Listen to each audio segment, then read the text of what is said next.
Pete, the doctor told me I can be discharged in 3 days or so. What? Really? Yes. Of course, there will be lots of rehab coming ahead.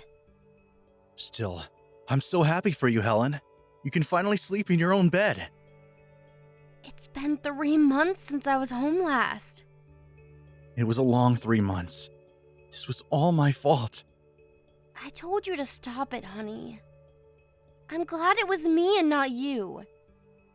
Besides, we were lucky no one else got hurt from the crash. But you are bound to a wheelchair now because of me. I can't tell you enough how sorry I am.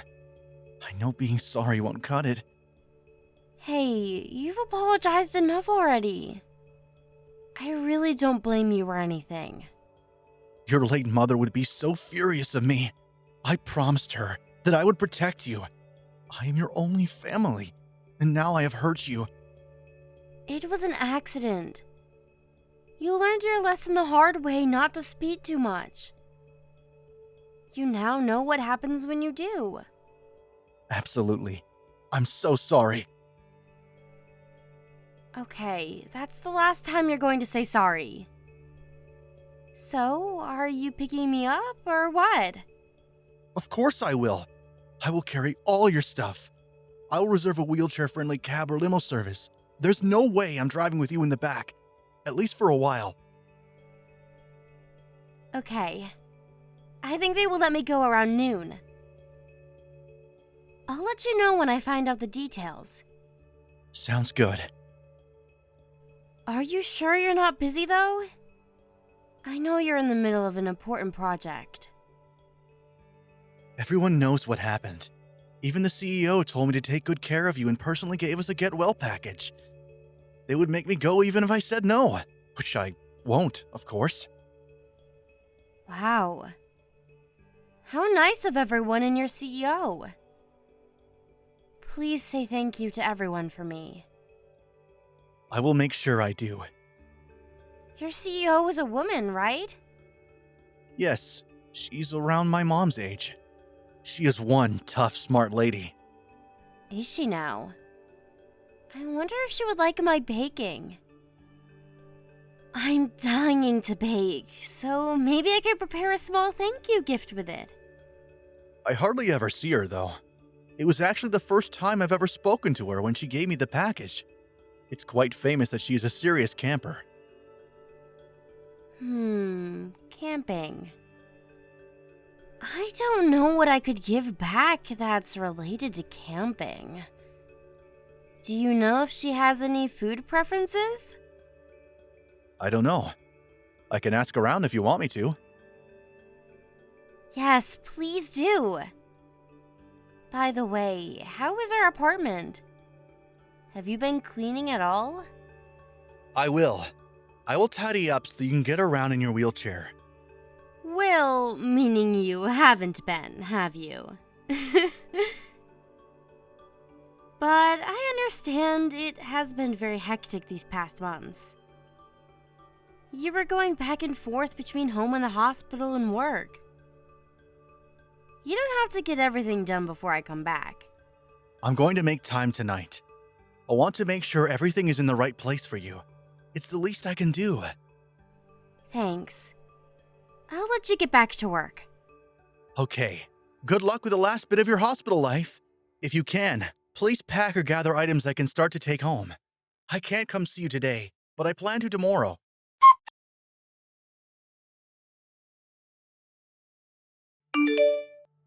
Pete, are you coming home soon? I'm still at work. I see. Can you please let me know when you are working late? I've been working late this whole month. Can't you guess? I assumed you would be, but then sometimes you come home early. I'd like to know when I need to prepare your dinner.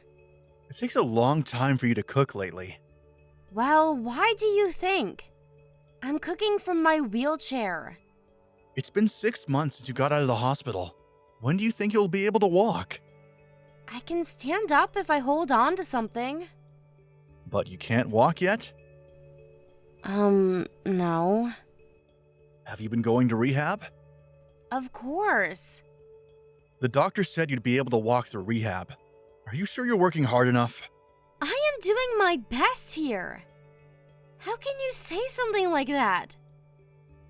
We've only been able to go to barrier-free places. Where we can visit is very limited right now because of you. I really wanted to go camping this summer too. What is the matter with you? What? Your attitude towards me. You've become so mean to me lately. It's not like I prefer to be in this wheelchair. Oh, what are you implying? You're saying it is my fault after all? No, that's not what I'm saying. I understand that it's stressful being around someone who can't walk. But you know, I think you can be a bit more considerate, at least. I feel very isolated from society as it is. Especially now that you've become very busy. I'm lonely. You know I have a huge project to handle. Yes, I know that. But you've been going out on your own on the weekends too. Do you not want to be with me anymore? It's not like that. Sorry. I've been overwhelmed with everything that's been going on. I didn't mean to be so hard on you. It's okay. I understand. You are a very outgoing person, so not being able to move around freely must have been very stressful for you. Yes, but it can't be helped. I should have managed my feelings a little better. It's not your fault, Helen. I'm sorry. Hey, let's go camping. Huh? I don't think that's possible. Of course it is. There are many camping resorts nowadays. We can find one that is handicap friendly. I mean, I would still need a lot of help from you. I will gladly help. Okay then. We'll go as soon as your project settles down a bit. I will handle the booking and packing. Are you sure you want to go? Yes, I am. I want you to be able to enjoy summer, and I need to get out too. It would be a good opportunity for me to learn how to get around outdoors. Thank you, Helen. I know I'm being selfish. You are not being selfish, Pete. Besides, I'd prefer for us to have a good time together than to have our marriage fall apart. Don't you agree? Our marriage wouldn't fall apart. It felt like it was going to soon. You were never home and hardly spoke to me. I was starting to think you might be interested in someone else. Someone else? No way! I guess I still feel very guilty of what happened to you. And that guilt turned into stress, and I took it out on you. Sorry, Pete, I'm joking. I know my wheelchair life is troublesome for you. So I was just a little worried. It's not troublesome, Helen. Anyway, I will be quite busy with my project for another couple of weeks. But I think I can take some days off next month. Okay, great. Oh, and dinner tonight? No thanks. I'll grab something to eat here. Okay. I'll be heading to bed soon. Don't work yourself too hard.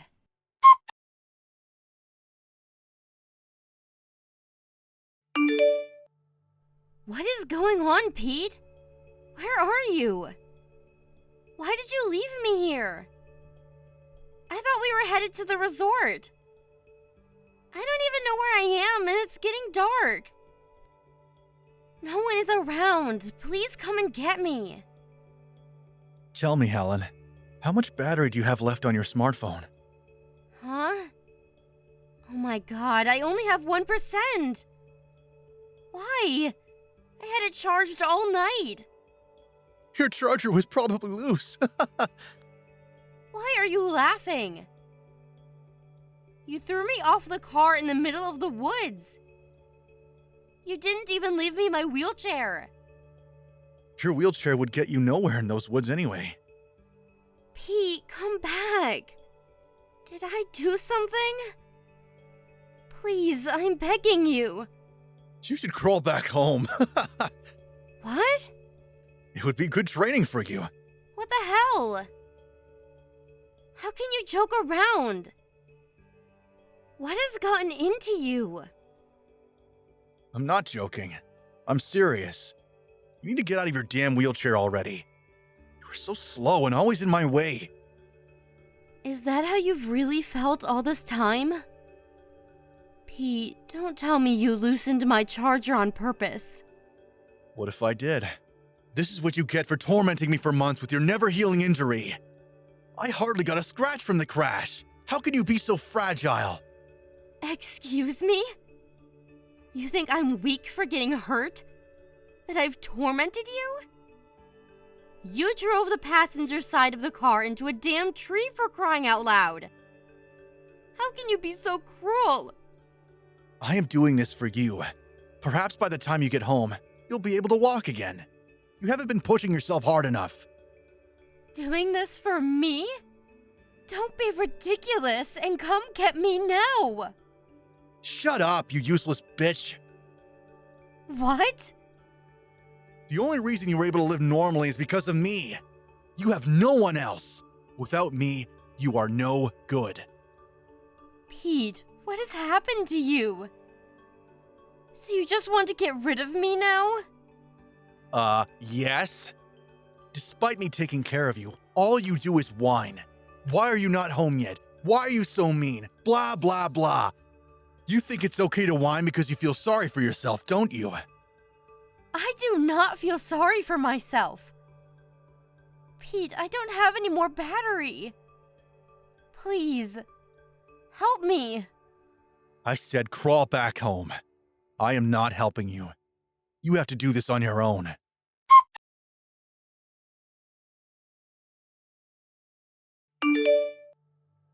Hello, Pete. Helen? Wow, you made it through the woods? Wait, did you call the police? No. I didn't know you had survival skills. How did you make it back? I was hoping you'd get lost in the woods. Wow, you are worse than what I have heard. Unbelievable. What? Where are you anyway? I don't see you back here in the house. How did you charge your battery? Pete, you are fired. Don't go back to the office. What? Fired? What are you talking about? Did you lose your mind in the woods? I am not Helen. Huh? You're not?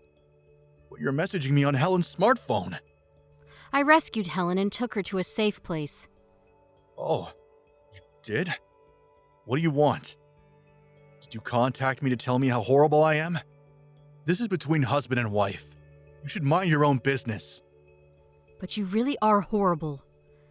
You had her injured because of your reckless driving in the first place. I said stay out of it! Who the hell are you anyway? I don't know what Helen told you, but it is none of your business. Or what? Are you saying you will take care of my crippled wife? If that's the case, sure. I'm all eyes and ears. Have you been reading what I sent? Huh? I said you are fired. I'm Carla Morrison, your CEO. Miss Morrison? You're joking, right? No, I am not. Why would you have my wife's phone? You have to be told the same thing twice to understand what I am saying? I said I rescued your wife. You do know that I like to spend my free time camping, don't you? Yes, I am aware. I never thought you'd run into my wife in the woods. I hope she hasn't been too much trouble for you. Sincerest apologies. If at all, she is not the reason for trouble. You are. Did you leave her knowing people get lost in those woods all the time? You must have a serious problem. She can't even move without her wheelchair.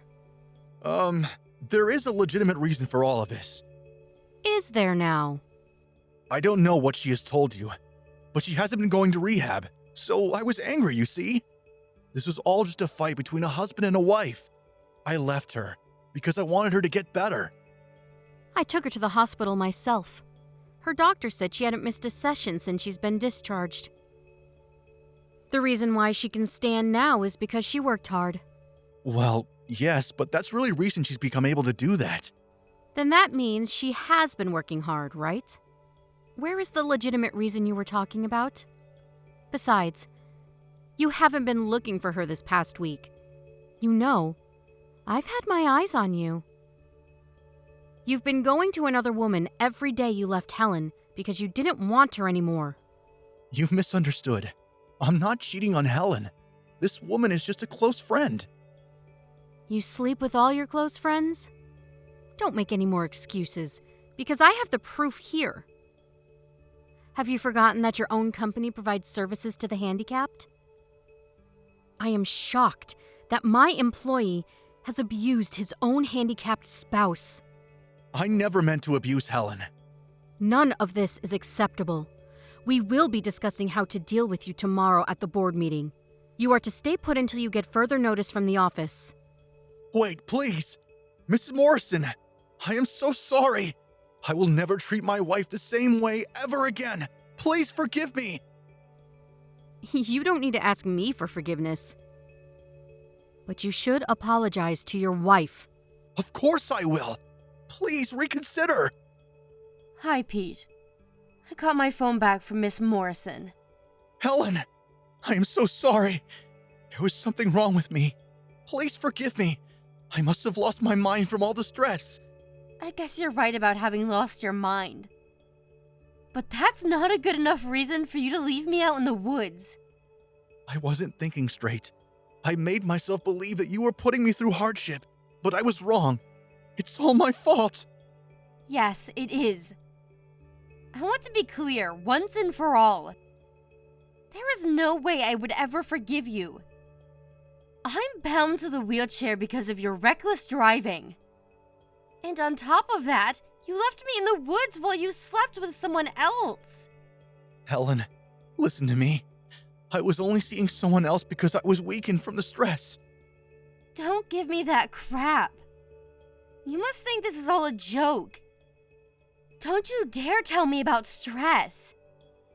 I have been putting myself through painful rehab every week while you are having fun cheating on me.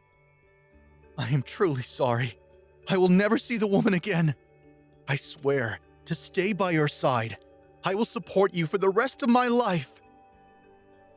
Oh, you swear? Yes. So please, can you tell Miss Morrison not to fire me? I can't lose my job. I will change and never hurt you again. You will be my priority in everything I do. There is no way I am getting back with someone who has tried to kill me. You think I am useless because I have no other family and because I can't walk? I don't think that. I will stay by your side. Please, let me be there for you. Just to note, it never even crossed my mind to divorce you, ever. I think I know why you left me in the woods. It's because you wanted me gone, but even if that didn't work, you thought I would break our marriage. You didn't want to be the bad guy who divorced his crippled wife. You thought it would save your reputation. No, that's not true. I don't believe anything that comes out of your mouth. But yes, since you left me to die, I will divorce you. I won't ever forgive you or spare you any more of my time or feelings. Helen, I'm so sorry. Please, give me another chance. I will not be fazed by you, no matter how many times you say you are sorry.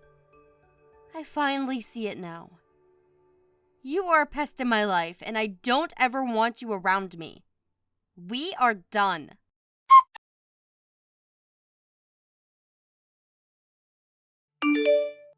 Miss Morrison introduced me to a good lawyer afterwards, who helped me file the divorce quickly. Trusting Miss Morrison's recommendation, I have let my lawyer take lead and handle most matters. And it was probably the best decision I have made besides leaving Pete. In addition to our division, I was able to win a fair amount of money from Pete as consolation money.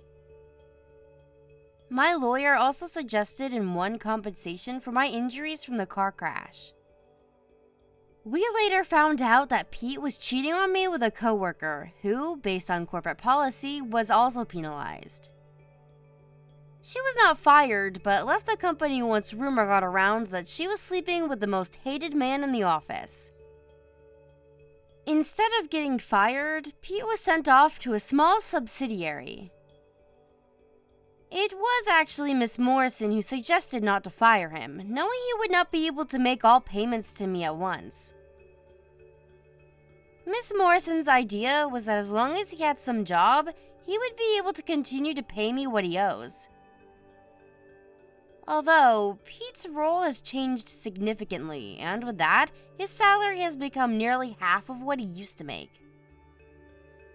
Despite his lowered income, I don't have to check my bank account every month to confirm he is paid. Because Pete agreed with his company and I that part of his salary be paid directly to me in exchange for his job. The last I heard, he is living a very minimal life with the little money that he gets. He must be regretting what he's done to me by now, especially because he had to give up all of his favorite things to do. I hope I will never see him again. After receiving the initial payment from him, I was able to move to a new house near the hospital. It allowed me to concentrate on rehabilitation. Recently, I have become able to walk a little bit with support. Miss Morrison recommended me to a company and helped me land a great job that lets me work from home. Not only has she saved my life, but she has helped me get through the impossible. I have told her repeatedly that I want to pay her back somehow, but she insists that I help someone in need instead. Having met an angel like her has become the greatest gift of my life. Just as she taught me, I will make sure to help anyone in need of my help. And I will continue to strive to become a strong, noble woman like her. Thank you for watching. Don't forget to hit the like button and subscribe to the channel.